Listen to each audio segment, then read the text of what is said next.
Okay, it's officially 8:30 p.m. Let's all grab our seats and try to get together here. My name is Ron. I'm an alcoholic. A couple quick announcements. You know the church is doing major renovations to our meeting hall. It's going to be absolutely beautiful. The pictures are posted up on Facebook, on our Facebook page. But we're a little inconvenienced. We're going to have to be smushed in here a little bit. It's a little tight, but it's very intimate and very close, and we'll make it work. The group actually started in this room, a little bit of history, and then we just outgrew it very quickly. So anyway, what else can I tell you? Be mindful to come into the front door only. That back door that a lot of people come through is going to be locked, so you'll wonder, like, where is everybody? So you'll have to come in the front door. They got it all sealed off. With that, I think we got we got a treat tonight. We got the world's greatest chairperson all the way from Southern Canada. Let's give a warm welcome to Miss Karen.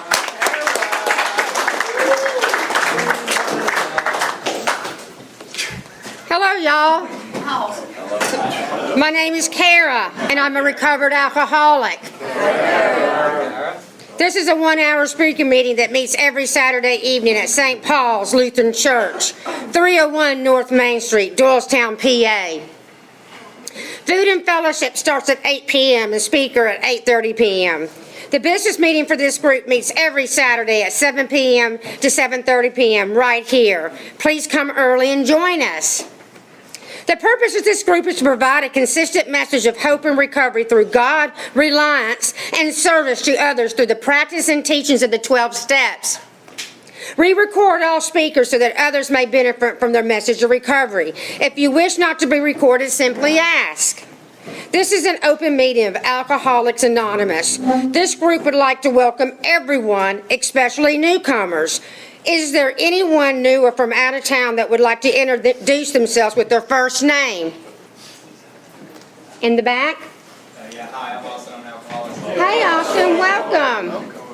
My name's Emily. I'm an alcoholic. Hey, Emily, welcome. Anna, alcoholic. Hey, Anna, welcome. Hey, Tommy, welcome.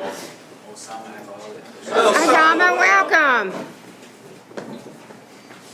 Hey, my name is Alex. I'm an alcoholic. Hey, Alex, welcome.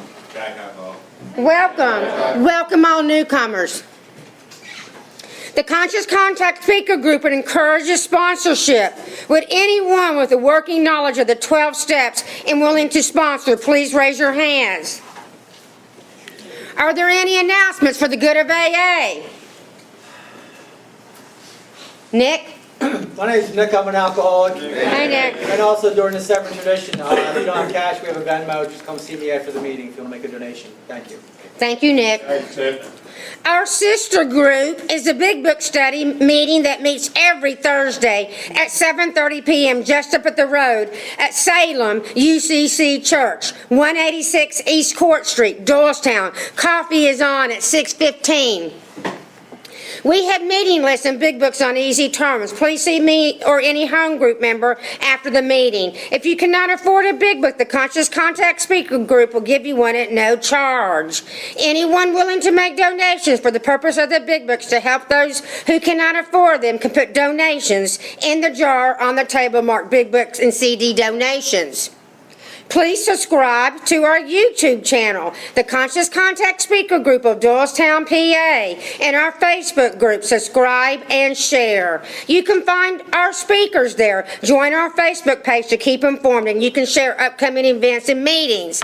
Now I would like to bring up a good friend of the Conscious Contact. He's going to come up and read the Just for Today prayer. Let's give Jason a warm welcome.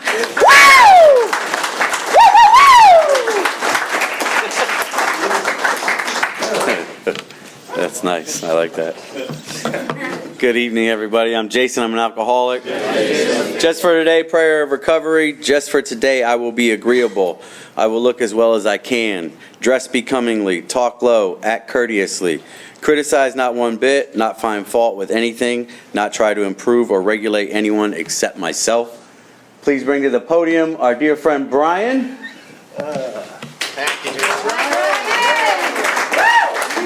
Good evening, ladies and gentlemen. My name is Brian. I'm an alcoholic. I will be reading the AA Preamble.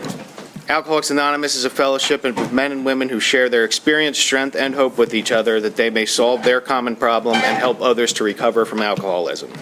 The only requirement for membership is a desire to stop drinking. There are no dues or fees for AA membership. We are self-supporting through our own contributions. AA is not allied with any sect, denomination, politics, organization, or institution, does not wish to engage in any controversy, neither endorses nor opposes any causes. Our primary purpose is to stay sober and to help other alcoholics to achieve sobriety. With that, I'm going to bring up my good friend Nick. Nick's going to read the 12 steps. Please help me welcome Nick. Go Birds. Okay, my name's Nick. I'm an alcoholic. Hi, Nick. And these are the 12 steps of recovery. Step 1, we admitted we are powerless over alcohol, that our lives have become unmanageable. Step 2, we came to believe that a power greater than ourselves could restore us to sanity. Step 3, we made a decision to turn our will and our lives over to the care of God as we understood Him. Step 4, we made a searching and fearless moral inventory of ourselves. Step 5, we admitted to God, to ourselves, and to another human being the exact nature of our wrongs. Step 6, we are entirely ready to have God remove all of these defects of character. And step 7, we humbly ask Him to remove our shortcomings. Step 8, we made a list of all persons we had harmed and became willing to make amends to them all. And step 9, we made direct amends to such people wherever possible, except when to do so would injure them or others. Step 10, we continued to take personal inventory, and when we were wrong, promptly admitted it. In step 11, we sought through prayer and meditation to improve our conscious contact with God as we understood Him, praying only for knowledge of His will for us and the power to carry that out.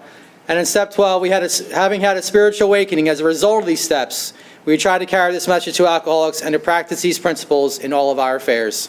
Thanks for letting me read. And I'll bring Kara back up to introduce our speaker.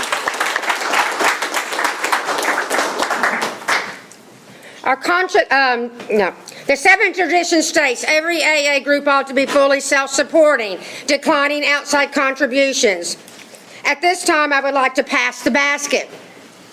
We have no dues or fees, but we have expenses. This group provides many services. Your donations cover food, rent, big book CDs, events, workshops, etc. There is absolutely no smoking on church property. Please take a moment to silence all cell phones and limit movement during the meeting to avoid distractions. Now, I'd like to introduce the speaker as a good friend of the Conscious Contact Speaker Group. Let's give Rodger a warm welcome. He came all the way from the Bradley Beach area. Woo!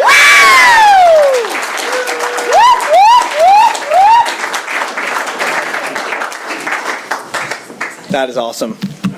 Hi everyone, I'm Rodger. I'm an alcoholic.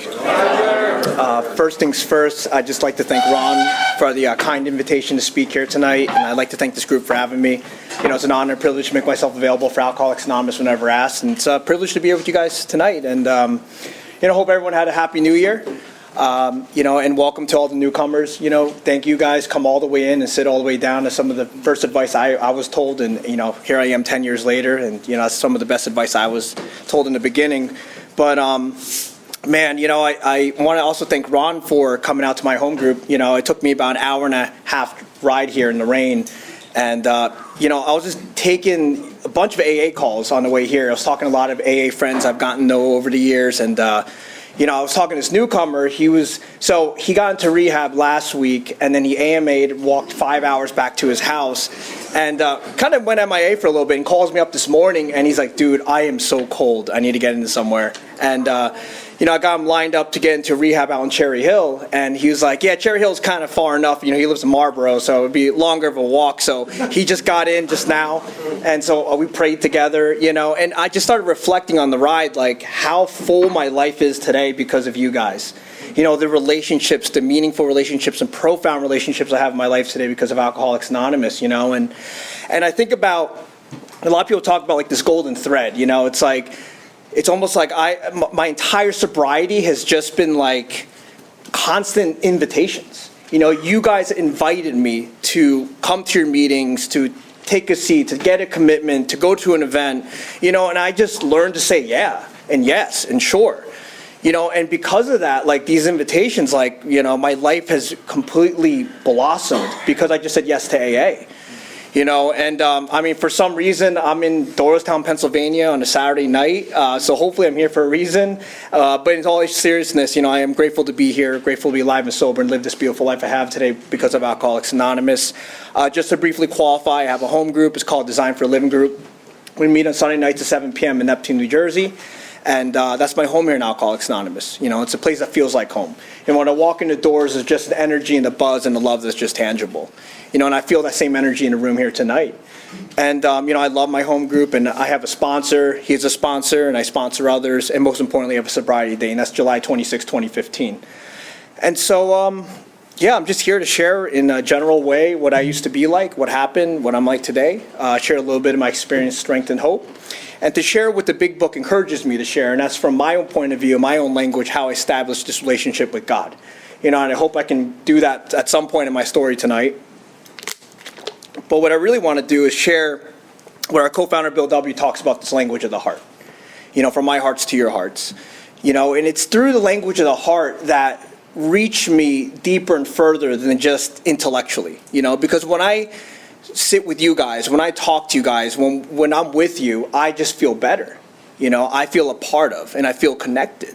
And I didn't realize for a long period of time that disconnection was my problem, right? And so AA gave me something that no therapist, no psychologist, no family member, or no friend was ever able to give to me, and that's this thing called true connection.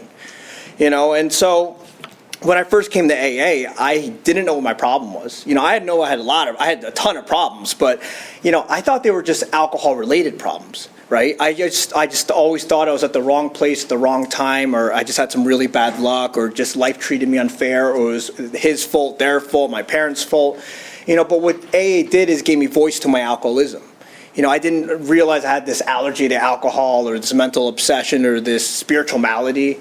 I didn't realize that my alcoholism started when I stopped drinking. Like, that didn't make any sense to me.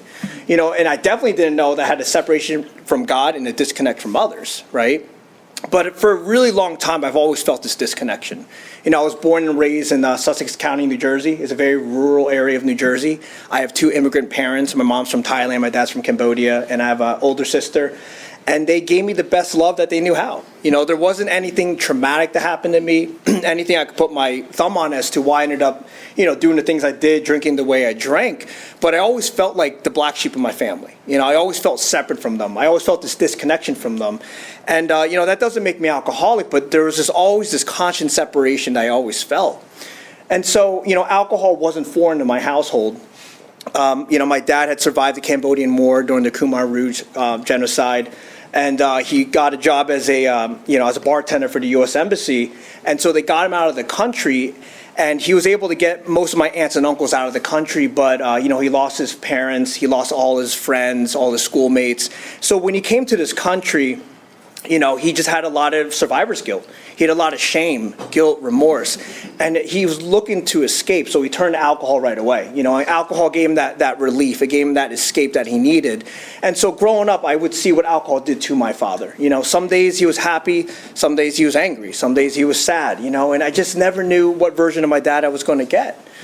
And him and my mom would fight over his drinking all the time, and I always sided with my mother, and it kept me away from alcohol for a pretty long period of time. And I'll never forget, I was probably around 12 years old. My dad would drive drunk all the time, worked at a bar, and he would stumble through the door. And this time something happened where my sister confronted him. And my older sister, she was probably around 15 at the time. And she just asked him questions like, why are you doing this? Why are you hurting us? And she threatened him, like, if you don't stop drinking, I'm going to stop loving you. If you don't stop drinking, I'm going to run away. And for some reason, that was the voice of reason for my dad. And like from that day forward, he was able to manage and control his drinking. He's able to stop overshooting the mark. And so frothy emotional appeal sufficed for a guy like my dad, but for a guy like me, I'm a heartbreaker. I do incredible, tragic things when I drink. And when it becomes operative for me to stop drinking, I drink more at it. I don't know if anyone can relate with that. No matter the necessity or the wish. And so, growing up, going to school, again, conscious separation from me and others. I just felt different from the other kids, in our literature in the 12 and 12 talks about feeling this anxious apartness. And I remember reading that in the 12 and 12 for the first time, and I'm thinking, that's who I've always thought I was, just this anxious apartness. I just always felt that way. And in Dr. Bob's Nightmare, he talks about feeling like being completely, painfully aware of his abnormalities, right? Because God forbid you knew how insecure I felt, how shy I felt, how scared I was, right? And so what I did, I just did what I knew to do, and that's to dress myself on the outside how I think you felt on your insides. And I just wanted to be accepted from all the kids. I wanted to be the teacher's pet. I wanted my parents' approval, right? I just wanted to be a part of you, right? I just wanted to feel this connection. And so I'll never forget, around 14, 15 years old, this need for approval and acceptance started turning to this anger, this rage, and this angst. And I started getting angry at like everyone and at my parents and at the school and the other kids. Like it was just like me against the world, right? And I remember I picked up a guitar and I gravitated towards a bunch of kids that felt the same way I felt. And I started playing a lot of angry music, a lot of punk rock music, heavy metal music. And I'll tell you, like, when I'm on stage and I'm playing music with my friends, I felt like that was my first I had arrived moment, right? Because I just felt a part of something. I felt connected to something. I just felt okay, right? But much has been repeated in my life is the shine always wears off. The shine always wears off for a guy like me, because when I'm home and I'm staring at the ceiling at night, I just want to be someone else, somewhere else, always doing something else. And it didn't matter what guitar I bought, what friends I had, what bands I saw. It just was never enough for a guy like me. And, I was a really weird kid. I started hanging out with, I guess what you would call Wiccans.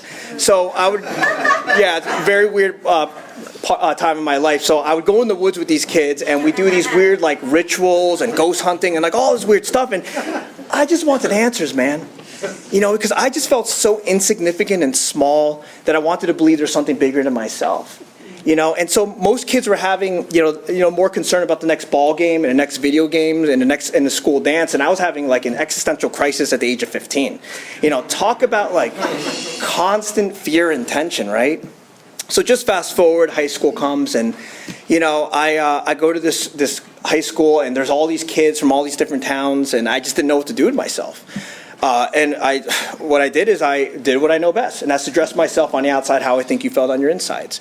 One day I'm wearing an Abercrombie shirt, the next day I'm wearing a Metallica shirt, the next day I'm wearing a sports jersey signing up for the track team, right? And I just wanted to be, and a lot of people can relate to this chameleon, right? I just wanted to get through, and so this is where alcohol comes to my story for the first time. Again, born and raised in Sussex County. What a lot of kids do out there is to go off-roading and like hang out in the woods and drink in the woods. So these kids approached me in the school parking lot. I had like a 4Runner, so it was like a four-wheel drive car and truck, and they invited me to go off-roading with them. And I was like, yeah, why not? So I remember going to Stillwater, New Jersey, and we're in the woods. We're blasting music, Zeppelin and CCR, and we're just off-roading. We're having a blast, and I'll never forget. And when nighttime came, there's this campfire. And this one kid shows up with a case of Yingling. Another kid shows up with a bottle of Wild Turkey. And, we're passing these bottles around this campfire. And I remember taking these tokes and I'm taking these chugs. And something magical happened.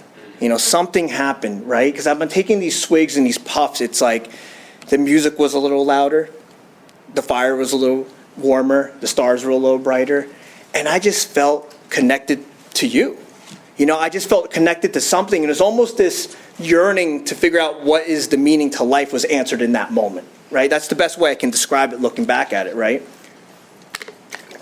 So I can't tell you from that point on, things got drastically worse, but I'll tell you, alcohol became my favorite hobby. That was all I looked forward to, right? So I'll go to school and I just want to get to the weekend so I can drink with my friends, and we're going to figure out where we're going to do it, how we're going to get it, and who we're going to do it with. And that's all I look forward to, right? It didn't matter. I stopped playing guitar. I stopped really trying to get good grades. I stopped, really participating in track. Like I just wanted to drink with my friends.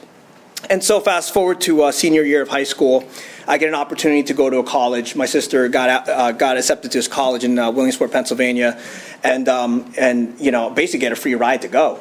So suddenly I start thinking, that is my problem. It's this town, it's my parents, it's these other kids that are holding me back. I just can go to college and I can recreate myself and be the person I've always wanted to be, right? That's the solution to my problem. And I'll tell you, once I get to this college and I step out in the freshman dorm room and I just feel completely alone. I feel like I don't belong. I feel like I made a huge mistake. And so what do? I go ahead and I buy some friends and I join a fraternity. And, from there on out, things were pretty easy, right? I kind of, did what they did. I talked like they talk. I drank like they drank. And, I at this point in my story, like alcohol started doing something for me that I couldn't do for myself. alcohol, it was almost like I drank in order to drink, if that makes any sense, right? And in our literature, it talks about alcohol being the social lubricant, right? Because if you pour alcohol on my insecurities, you pour alcohol on my inadequacies, you pour alcohol on my fear, like, it just allows me to be a little more lubed up so I can be with you, right? And if I'm comfortable with me, I could be comfortable with you. And so, we'd have like these ragers, these parties on weekends, but then they started turning to like weekdays, and then they started turning to every day. And I'm just drinking around the clock, right? And I'll never forget, like, the fraternity sat me down in a room, and they had like concerns for me. And so I'm sitting in this room surrounded by these guys, and they're like, yeah, fraternity, right? And they're just like, dude, do you remember what you did last night? Like, do you even recall what happened? And if I'm being honest with them, I don't remember, and they're telling me the things I did.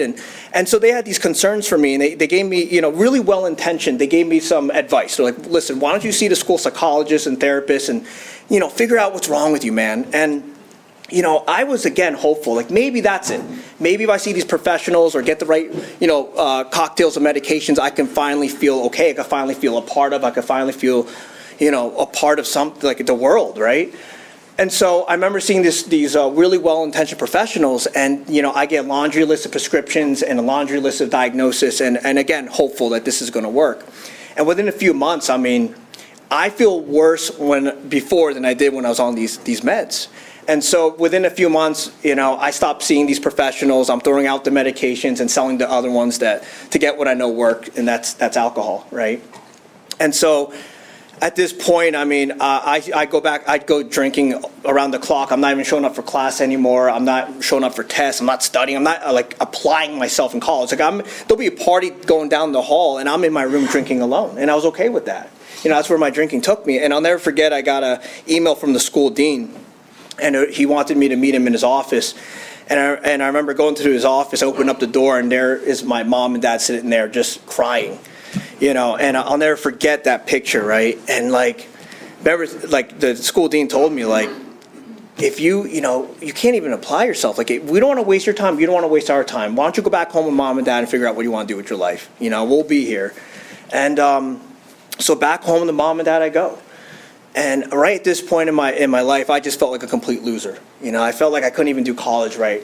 All these kids I grew up with, went to high school with, they're getting good jobs, they're raising families, they're doing something with their lives, and I'm just home with mom and dad trying to get any job that'll give me the quickest cash to get what I know works, and that's alcohol. And at this point in my story, I started doing unspeakable things for the next drink. I started stepping on people I never thought I would step on, started hurting people I never thought I would hurt. And I started dragging my family, friends, and loved ones through this dark and twisted world of alcoholism. And, I was a terrible criminal. I always got caught. Horrible criminal. I'll tell you, we had this AA International convention in Canada. I had to get a rap sheet of my charges. It was horrific. I got in, though. But that's where I meet Alcoholics Anonymous for the first time, because I get arrested a lot, and I end up in detoxes a lot, and I end up in psych wards a lot, right? And good members of Alcoholics Anonymous would come in and share their experience, strength, and hope. And when I heard you guys, I don't remember exactly what they said, but I just felt better, you guys spoke a language I never heard before, and so if anyone does any commitments in treatment centers or jails or rehabs or detoxes, thank you for saving my life. Thank you for your service. Because when I was finally ready, I knew where to go. I knew these doors would be open. I knew there would be coffee. I knew there would be a seat. I knew the lights would be on. So thank you to anyone that carries this service. It's life-saving. And, I'd get out of these rehabs, and I'd go to meetings sometimes, normally to appease my parents or to get papers signed. But I never fully got involved. And I'll never forget, I went to a treatment center out in Ewing, New Jersey for 6 months. And I went to a church. I was born again. I ended up going back home with my mom and dad. I get this home group in Sparta, New Jersey, and I get a sponsor at this home group. I got a coffee commitment. I celebrated 90 days, and things were looking up. Not a cloud on the horizon, And I got a job with the guy in AA doing renovation work, and things were looking up. And just suddenly, I remember I drove my sponsor at the time to Newark Airport. I dropped him off. And I remember going on Route 80, and then suddenly the wheel of my car turns off an exit I shouldn't have gone off of. And I remember convincing myself, listen, if I just one time. I'll relapse, I'll go back to the meetings, I'll tell on myself, I'll count days again. It's not a big deal, no one's really going to care. And I'll tell you, once I started, I couldn't stop.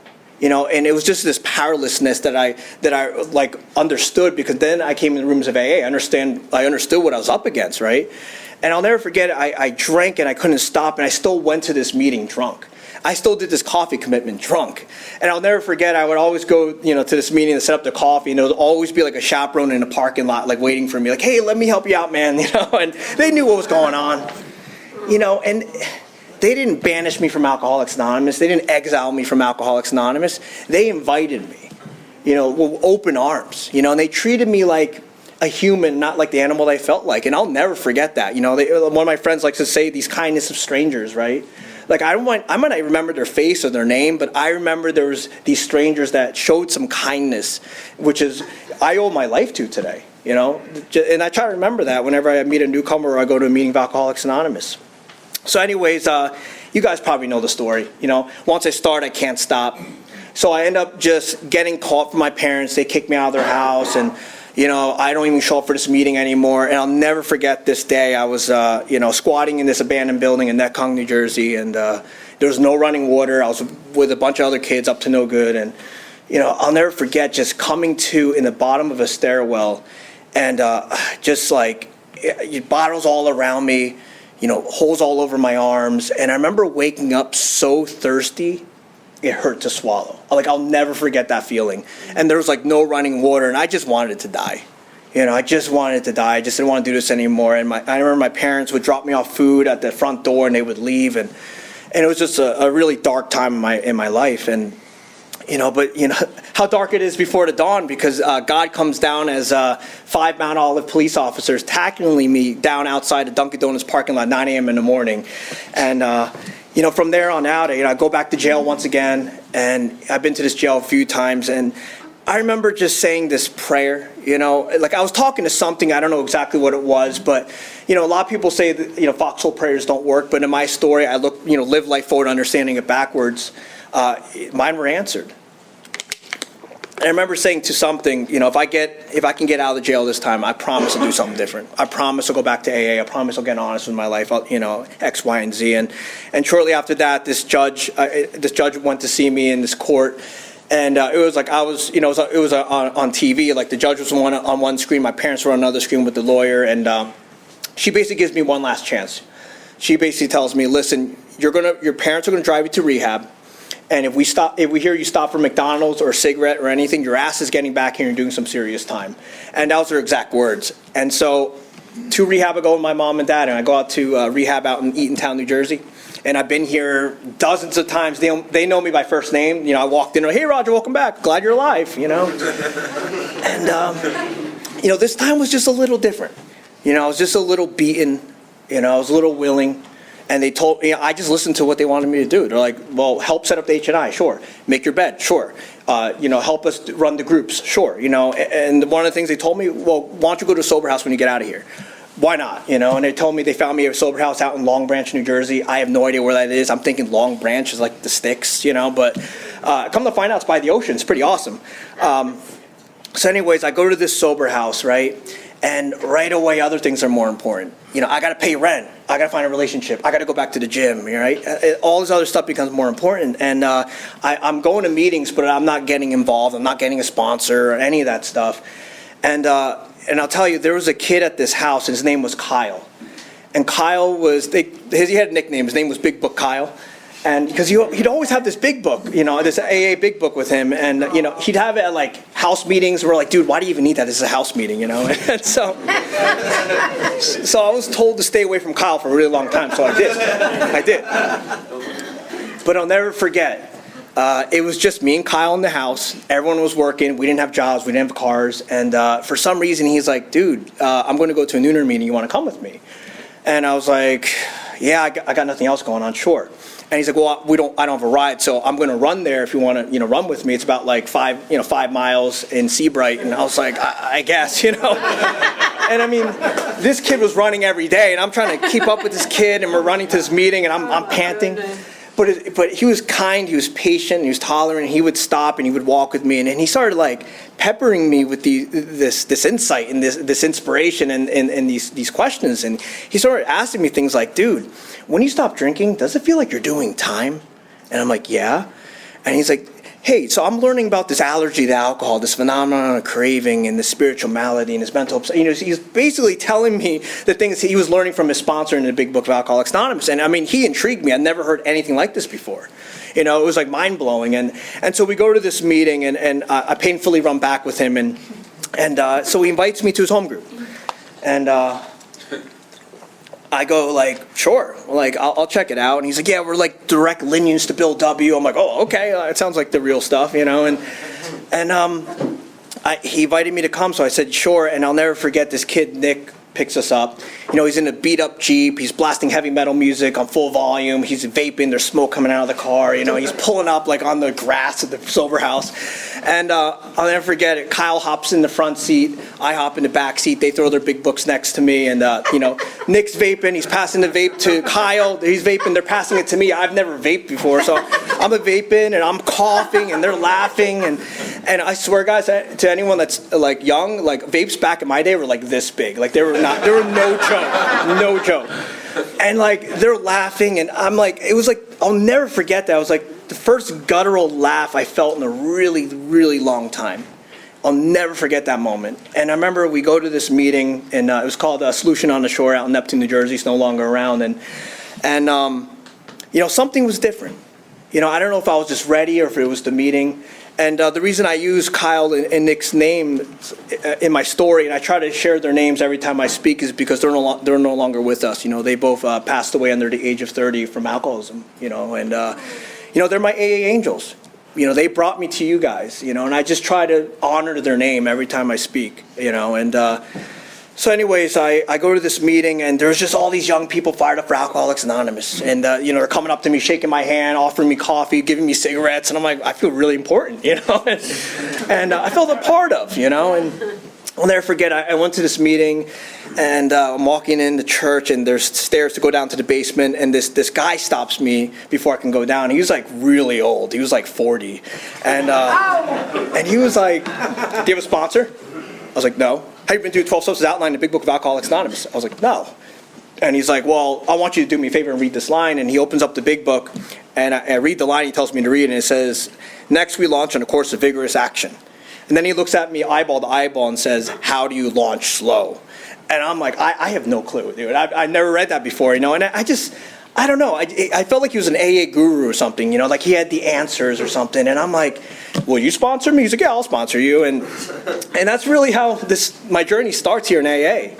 It's just one drunk talking to another drunk, sharing experience, strength, and hope. He'd invite me to his house, and it started at his kitchen table. And we cracked open this big book, and he read me the doctor's opinion. And he started teaching me or having me read and sharing my experience on the literature, what I was up against here. He started talking about this physical allergy to alcohol, right? And they started talking about this mental obsession and that I have no power or choice to control once I start to drink. And started explaining to me all the times my parents, my loved ones, my friends would beg me, like, why are you doing this, right? And I would come up with a million excuses, but the reality is, I don't know. I don't know why I'm doing this, And so through this literature, I start learning what I'm up against, this thing called alcoholism. So I start learning about the spiritual malady. And so given the problem, I was then handed a solution via the 12 steps. And really early on, I didn't believe in a power greater than myself. I didn't even think this stuff would work, but I'm like, I don't know. I'm just going to listen to the sponsor. In reality, my sponsor was kind of my first higher power. I followed him everywhere. If the dude went to the bathroom, like, I didn't know what to do with myself. I was like, I really trusted this guy, And, so I remember getting, we did this third step prayer. We held hands, said this prayer. That was kind of it. And I just really made a decision to go through the rest of the work, right? It wasn't that profound for me in the beginning. And, we started going right into steps 4 and 5, right? And I started writing out my resentments, my fears, and my harms. And I'll tell you, I did my 4th step completely thorough, but dishonestly, because I was still living this double life. I had this stage character I always carried with me my entire life, even in the rooms of AA, right? So I'm doing this inventory. I'm changing names around. I'm changing situations around, and we go and do this fit step together, and like I'm just dishonest with him. And I remember he asked me, what's the one thing you left out? What's the one secret, right? And of course, I had a secret in my back pocket. I didn't want to let him know. And I just, no, nothing. That was it. I got nothing, And I remember he told me to go somewhere for an hour. I go to Long Branch to this beach area, and I'm sitting there for an hour, and it was just so painful. It was like, oh, my God, you're such a fraud. You're such a loser. You're doing this wrong, And it was like so painful because I wanted to call him so bad, but I just couldn't, because I felt like the world was going to explode if I told this guy my secrets, right? And I'll never forget, I ended up going to my home group, and I like hijacked him in the kitchen. I'm like, dude, I did my step work wrong. And he's like, what did you do wrong? And I'm like, I don't know. And he like saw the fear on my face, and he's like, dude, listen, why don't you come to my house tomorrow? We'll talk it out. It's not a big deal, right? So he invited me to his house the next day, and I remember just parking up to his house in Long Branch, and he had like 5 steps, felt like 5 miles. And I remember going up to his door, I'm knocking, it's like in slow motion. He's opened up the door, and he's got like Johnny Cash playing on the record player. He's got candles lit. His dog was sitting on a couch judging me like he always was. And he just like asked me like, okay, what is it, dude? What is the one thing you left out? And like, I just like couldn't get it out. I was like, I don't know, I'm making a mistake. And he had to like force it out of me. He was like, dude, I told my wife to go somewhere. I could be working right now. You're telling me, and a little saltier language. And I just blurt out, I'm gay. For the first time in my life, I get honest with something I was going to take to my grave. For the first time in my life, I get honest with something that I was so shameful about myself, that I hated about myself. And his reaction is not what I thought it would be. And he just goes, that's it? What else is there? It's got to be more than that, right? And like, he like saw the fear on my face. He's like, dude, I don't care about that. That doesn't bother me. I still love you. And I was like the first time I experienced like AA love. Unconditional love that we have for another alcoholic, right? And I've seen scores of experiences since this experience. And, he just said, I don't care about that. I just care more about, when you've been through this work that you carry this to another sufferer, right? And you help them recover, and your experience will help them. And so I wish I could tell you guys from that point on in my story, my life goes up and away, but that's not my experience. My experience is that became more important than anything else. I got to figure out who I am, right? I got to figure out all those missed opportunities, right? I got to figure out that part of my life. And sure enough, I'm going to AA meetings, but God forbid there's a bad speaker or there's bad coffee, and I'm gossiping about people, and just like seeing what I could take and no longer give. And before you know it, I feel worse sober than I did when I was drinking. And before you know it, I pick up that first drink, and what happens? I can't stop once I start. I can't stop once I start, right? And at this point, I get caught by my sober house. They kick me out. My parents want nothing to do with me. People in AA don't trust me anymore. And I remember just walking this aimless walk. I was in Bradley Beach, New Jersey, and this was July 2015. And just desperate. I wanted to die, and due to like to be into a state of reasonableness because of alcoholism, circumstances finally made me willing. And it like through this willingness, like this little window opened up, and before I could slam it shut with my self-will, you guys came through to me. And I decided to call this guy who was just a sponsor by name, and he was the only one to answer the phone for me. And like I don't remember the conversation completely, but he sold me something in this conversation. And it's something I try to sell everyone today, and it's a thing called hope. He sold me this little glimmer of hope that, like, dude, you too, you can do this. I'll be here for you. Like, if you just work the program, you'll get this, right? And that's all I needed to hear. And I remember just going to that home group with him that night, and like something shifted in me. And like, I think about all the guys that didn't make it, or like, Kyle and Nick, and like what makes me different. Like I don't even know. Like I just took direction. Like that's all it was. I got a sponsor, took directions, and here I am, right? So anyways, I go back through the step work again, and I just know this is a life and death errand. I know I'm going to die if I don't do this stuff. And so I go back through the inventory process, writing my resentments, my fears, and my harms again. And I'm honest. I mean, I'm telling this guy everything, every secret, how I'm thinking, what I'm feeling, everything. And I'll never forget like a very profound experience in my fit step doing this resentment list. The number one name on my resentment list, my mom. I blame her for everything, but she's my great enabler. And I remember doing this second column, like laundry list of things she did to me. That third column affected everything, and that fourth column I left blank. What were my mistakes? Blank. And I'll never forget, my sponsor was, he did not like that. He almost kicked me out of his house. He was like, dude, how selfish are you? How selfish can't you see that your mom came to this country without a dollar to her name, and this is what you do to her? You lied to her, you stole from her, you made her worried, you affected her life, her relationships, and it's like this lifelong resentment I had for my mother was relinquished within minutes. And that's the power of our step work here. The power of hearing the truth. And I started going through this inventory, and I started seeing these patterns. And I started realizing, oh my God, it's me. It's always been me. That's a very profound experience for an alcoholic whose selfishness and self-centeredness is the root of my troubles. Hearing about this truth about myself is the key to freedom. And so I don't have a lot of time to go through everything else, but I go through this inventory, and I have a very powerful experience, right? And I do this fit step hour, and I really just jump into step 6 and 7, right? And really in the beginning, they were like flyby steps for me, right? Got a list of defects of character that I found objectionable from my inventory, and I prayed that 7-step prayer, and I kind of moved on right to amends. And I started writing a list of people I harmed and started going out and knocking on doors. And one of the amends I want to share was to my older sister. She was living in Los Angeles at the time, and I'm in New Jersey, and I give her a call and make that men's approach. And she was my first one, and I remember just telling her, hey Steph, if I could make rights to wrongs of the past, can you afford me like half hour of your time? I would like to make amends to you. And like she was like almost ready for it. She's like, yes, when do you want to do this? And I'm like, whenever you have your availability. And she was like, well, I'll fly a red eye and I'll meet you tomorrow. And I was like, okay. My sister flew from LAX to Newark, New Jersey, and drove an hour to Long Branch to meet me at a dingy food court in Monmouth County.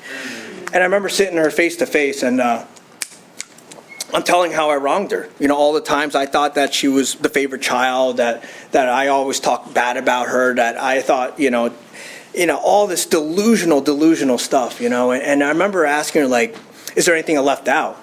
And she's like, yeah. You've left out a lot, and from here, this is where I start really learning about my selfishness and my self-centeredness, right? She told me things like, do you have any idea me, mom, and dad are having phone calls every single day about what's going to go on your grave? That we've been looking at tombstones, that we weren't sure if we were going to put a black belt because you did karate, if we're going to put a guitar, or what quote we're going to put. Like, you have no idea how much you affected my life. I have an Al-Anon sponsor, I have a Nar-Anon sponsor, I see a therapist. I can't be in any meaningful relationship in my life because of you. I had no clue. Like, I had no idea any of this was going on, and it just really opened up my eyes, right, about how much the ripples of my alcoholism, of my selfishness affects others, right? And, and I remember asking her, what can I do to make this right? And I know this is kind of a cop-out for a lot of people, but she asked me, or she told me, just keep doing what you're doing. Keep doing AA. And I try to honor that 10 years later, and to the best of my ability, falling short plenty. But, because of that amends process, because of you guys, because of being consistent, persistent Alcoholics Anonymous, my relationship with my sister is absolutely incredible today. She has a 2-year-old nephew, and, he's my world. I just went and visited her in San Diego last month and for his second birthday, and he listens to me better than his parents, he's amazing. He calls me Goo Rodger, which is uncle in Chinese, and it's just like you can't make this stuff up. Because of you guys, my sister gets the brother back. My parents get the son back. My nephew gets the uncle, right? And I remember I had to speak all over LA when I was out there, and I remember asking my sister permission because it was like during the holidays, and she was like, no, absolutely go. Do what you have to do. I'm just so glad you're sober and you could be here for Thanksgiving. You could be here for Nico's birthday. It was just like, I just couldn't believe it. It's just like you live life forward, understanding it backwards. Thank you guys for the life I have today. But I digressed there a little bit. Got a little emotional there. But anyways, go through these amends, and really through these amends is really where those 9-step promises started unfolding, right? Like I started seeing, oh my God, I think this is working. I feel a little better. Like, people are trusting me again. And I'll never forget, 10 and 11 in the beginning was I didn't follow directions outlined in the big book, right? I thought step 10 was if something crops up, go find someone, call them. If you don't like what they hear, call someone else. And, just, I don't know where I got that from, but that's what I did. And step 11, I'm doing this nightly inventory most nights. I'm praying. It's very ritualistic. I'm just like reciting written prayers, didn't really have a whole lot of meaning. And I really just jump at step 12, and I start trying to carry this message, and in step 12, there's a declaration, right? Having had a spiritual awakening as a result of these steps, and then there's 2 actions. I carry this message, right? And I practice these principles in all my affairs. And really, I did that partially in the beginning. I just got so fired up for Alcoholics Anonymous. I'm taking the big book, and I'm going to these rehabs, these detoxes, and I'm hitting people over the head with this big book, because I just wanted everyone to find the light, And, so I don't sponsor the same way I did in the beginning, but thank God for that. Because if it wasn't for actively trying to help others, I would not be here today. If it wasn't through sponsorship, I would have weeded myself out of Alcoholics Anonymous a really long time ago, because I started like going to these rehabs, sober houses, detoxes, and I would like pick up these guys and bring them to meetings, and I start bringing them through the book and like see them recover, see them get their lives back, see their families recover, like, get good jobs, do something with their lives, see them help others. Like, that was probably the first time in my experience that I was like, oh my God, I think there's something bigger than myself here. That was like that is undeniable proof to me that there's something bigger than myself, because I'm just another drunk. I don't know how, I'm just doing what my sponsor taught me, and now that's helping others. Like, you can't make this stuff up. It's just like my defects, all the dark stuff that I did is all of a sudden useful for another person. Where else are you going to find that? And so, like I said, that second part of step 12, just due to time, I'm just going to fast forward. I practicing these principles in all my affairs completely fell short of that in my sobriety, if I'm being completely transparent with you guys. I've done a lot of things in my sobriety I'm not proud of. I've done harms in my sobriety. I've been dishonest in my sobriety. I've done a lot of things that sober people don't do. I've had a lot of surrenders in my sobriety, right? And if it wasn't being tethered to AA, whether that's through commitment or through a home group at the time or through sponsorship, I would have probably drank or left, So AA kept me tethered, right? But that, fast forward to 2020, the pandemic that happened, and for anyone that's new or coming in, that was a crazy time for us in AA. It was like there was no in-person meetings. We all went on computers. We're trying to figure out what to do next.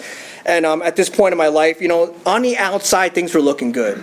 I was starting 2 businesses. I had a nice, a great job. I have, a nice car. I live a block from the beach. I'm in a loving relationship.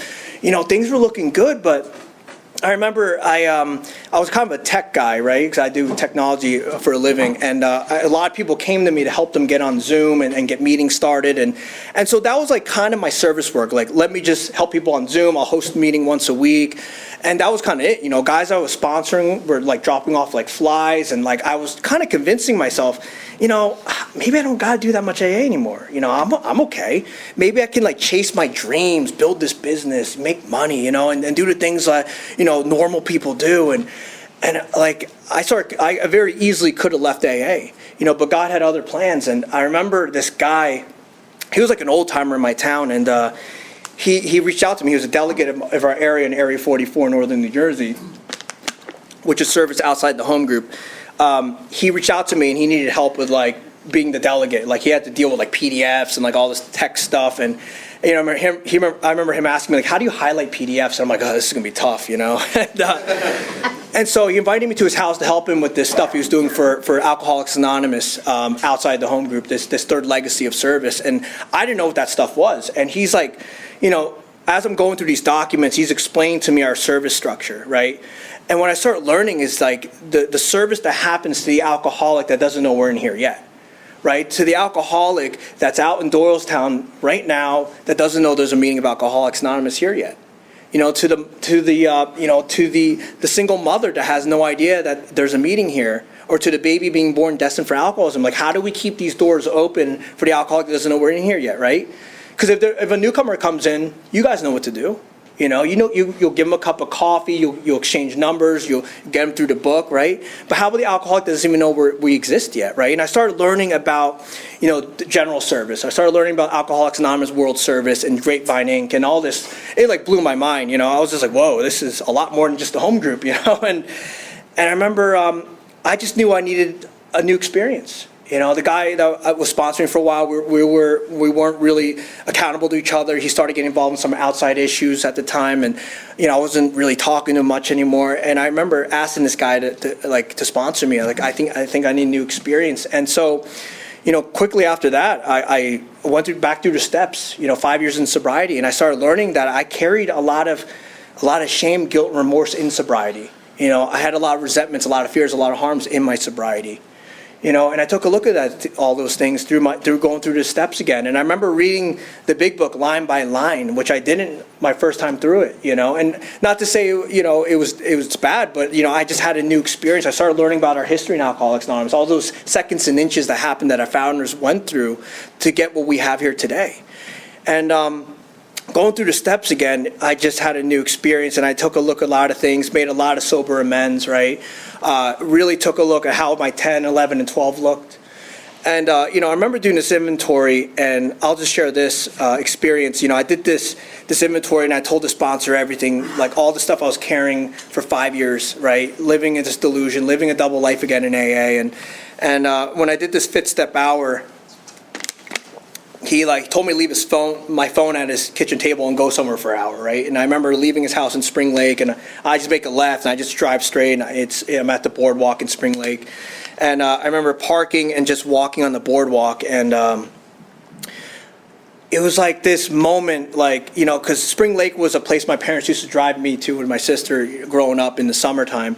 And I had this vision of being this 5-year-old running down the boardwalk with my Ninja Turtle sneakers without a care in the world, and just this blind faith to my parents and to the world, and trust with everyone, And I remember I just held on to that experience, and I sat in it for a while.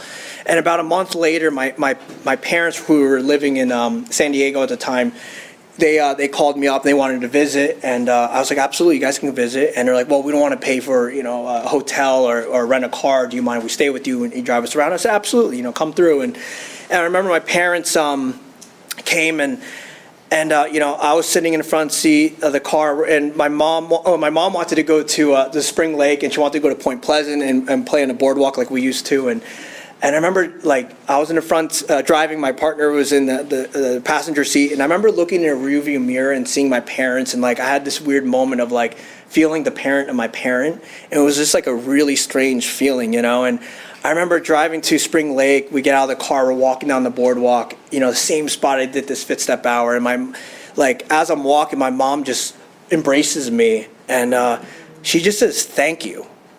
And she didn't have to say what for. I just knew intuitively what she meant. And I just said, absolutely, I love you, And it was just everything came full circle, that could be the son that they deserve, And so I don't have a whole lot of time, but I just had so many experiences like that throughout my sobriety. That was just one that really, that I'll never forget. And, going through the steps again was something I needed in my sobriety, And so I don't feel that we have one surrender. I feel we have multiple surrenders in our sobriety, and it's exactly what I needed to kind of jumpstart me back into recovery again. And so, getting involved in service. I ended up being a GSR for my home group, getting involved in the district, doing a whole bunch of area stuff. I started to become a special worker for GSO and Alcoholics Anonymous World Service. Had a really cool experience working for them. I'll never forget going on this World Service meeting, and I was like a fly in a wall in this breakout room on Zoom, and it was a delegate from Ukraine and a delegate from Russia. And I'm thinking, and this is the heat of the war, and I'm thinking oh, this is going to be interesting, And they didn't talk anything about politics. They didn't talk anything about the war. They were just talking about how do we help the alcoholic that doesn't know Alcoholics Anonymous exists yet. And I just started realizing how big AA really is, And they're having the same problems there that we're having here in Alcoholics Anonymous, And I've been out to, I have so many experiences to share with you guys. I don't have a lot of time, but I end up getting invited to go to Cambodia and Thailand, my dad a year ago, it was actually last Christmas, my dad called me up and he said, I'm ready. I'm like, get ready for what? He's like, I'm ready to go back to Cambodia. You know, he hasn't been there 55 years and, you know, he's like, I'm ready and I want you there, you know. And I said, okay, absolutely, let's do it, you know. And I remember I went to, we went to Thailand first where my mom's family was. And it's my sister, my 1.5-year-old nephew at the time. And man, for any parents in here, my hat's off to you. Kids are a lot. Toddlers are a lot, especially when you're traveling. Oh my God. But I got to show up and be that uncle and like babysit him and be there for them and like really be there fully for my family. And being out in Thailand, went to a ton of meetings. I spoke at the Bangkok speaker meeting, which was awesome. And just seeing how big Alcoholics Anonymous is, right? Like outside of Doylestown, outside of Bradley Beach, outside of Neptune, you know, it's just such a big world, how many millions of lives is being saved because of this fellowship, you know. But anyways, we ended up going to Cambodia for New Year's last year, and we go from Phnom Penh, which is the capital. We drove about like 2 hours out to Kampot, that's where my dad was born and raised. And you know, my dad had an experience. Having a lot of time to process it. Yeah, I'm still kind of sitting in the experience, but like my dad was able to show me like where he went to school. You know, it was like where, you know, he's telling me the stories about it getting bombed. You know, he's showing me like where his parents, you know, lived. And it was crazy. We had like this driver and we were trying to find where he grew up, and this driver found his home. And it became like this hipster, artsy restaurant. And like we walk in and I remember there's this girl, she pulls up in an FJ truck and she was younger and she was like super cool. She knew English. And like we told her the story, like, oh, my dad grew up here. And she was like, oh, tell me more. I always want to learn the history of this place. The restaurant's called The Old House because we knew it was a house. And she invited us for dinner, and it was just like my brother-in-law, my sister, my nephew, my mom, my dad, and we're sitting at this kitchen table, and like they're giving us free roam to this restaurant. My sister and my brother-in-law like making drinks at the bar, you know, you know, it was just like this experience I had where like my dad finally found peace, you know, to that darkness that followed him. You know, it was just like to be able to show up there as a sober son and brother and uncle, you know, like because of you guys, because of Alcoholics Anonymous, you giving me this beautiful, beautiful life. And not just for me, you know, but for my family and like their friends and the extension, the ripples of our sobriety, right? Just like the ripples of our alcoholism affects others, so does our sobriety, you know, and you don't even realize how big it is. So I'm just going to end here. You know, there's a lot of promises here in Alcoholics Anonymous, but one of my favorite promises in the chapter Working with Others, when it says, if you persist, remarkable things will happen. You know, and that's just been my complete experience, is that if you persist, if you're consistent, you're persistent here in Alcoholics Anonymous, remarkable things will absolutely happen in your life, right? And not just my family coming back in my life, right? Or the incredible, meaningful relationships I have in my life today, or the opportunities I've had in Alcoholics Anonymous, you know, inside the service structure, or even friendships and recovery-based events, right? I've had some really cool experiences, traveled the world, meeting really cool people in AA, but what really boils down to is that I'm uniquely useful to others. You know, that I can help others, that I'm uniquely useful, as you're going to be uniquely useful to others as well. And so, you know, I just try my best to be another link in the chain of this beautiful thing called Alcoholics Anonymous. And thank you guys for my life, and thank you for having me tonight.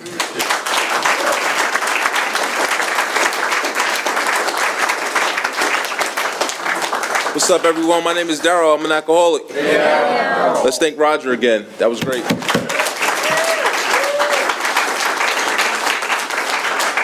All right, Rodger's message will be uploaded on our YouTube page, the Conscious Contact Speaker Group on YouTube, pretty soon, hopefully. We have a Facebook page where you can see if anybody has anything that they want to put on Facebook, please join our Facebook page. It's the Conscious Contact Speaker Group of Alcoholics Anonymous of Doylestown, and we do have a nice way of closing, but before that, what's up? Anybody say something? Okay.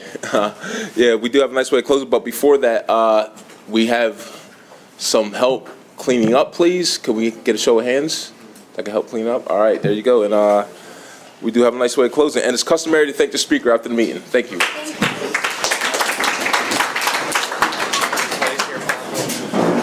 Yeah, let's just stand in place and Let's end with the Lord's Prayer. Could we have a moment of silence for the sick and suffering alcoholic? Because somebody did it for us. Whose Father? Our Father, who art in heaven, hallowed be thy name.